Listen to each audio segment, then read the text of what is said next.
নমস্কাৰ বন্ধু-বান্ধৱীসকল, সমগ্ৰ শিক্ষা অসমৰ ফালৰ পৰা আহিল এখন বিশেষ নিৰ্দেশনা। আপোনালোকে নিশ্চয় দেখিছে, এক্সিকিউটিভ ডাইৰেক্টৰ অফ সমগ্ৰ চিকিৎসা অসমৰ ফালৰ পৰা আহিছে এইখন, আৰু ডিষ্ট্ৰিক্ট যিসকল কোঅৰ্ডিনেটৰ আছে তেওঁলোকৰ কাৰণে সেইখিনি আহিছে। আৰু ইয়াৰ মূল বিষয়টো দিছে যে regarding postponement of 5-day zone level training of resource person on implementation of নিপুণ অসম FLN, অৰ্থাৎ গৰম বন্ধৰ সময়ছোৱাত যি FLN ট্ৰেইনিং হোৱা ৰিচোৰ্চ পাৰ্চনসকলৰ নিপুণ অসমৰ ওপৰত যি 5 দিনীয়া ট্ৰেইনিং 5 দিনৰ পৰা 7 দিনীয়া ট্ৰেইনিং হোৱাৰ কথা আছিল, বিভিন্ন ডিষ্ট্ৰিক্টৰ এখন সূচীও প্ৰকাশ পাইছিল।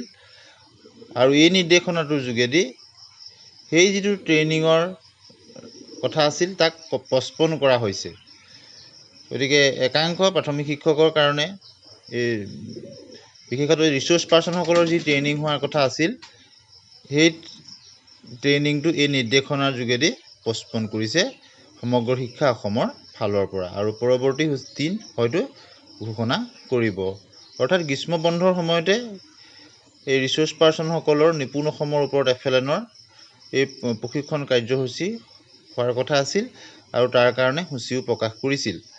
আৰু এই বিশেষ নিৰ্দেশনাটোৰ যোগেদি এই যিটো নিপুণ অসমৰ ওপৰত যিটো ৰিচোৰ্চ পাৰ্চনসকলৰ জোন লেভেল ট্ৰেইনিং আছিলে তাক পষ্টপন কৰিছে, অৰ্থাৎ কেঞ্চেল কৰিছে।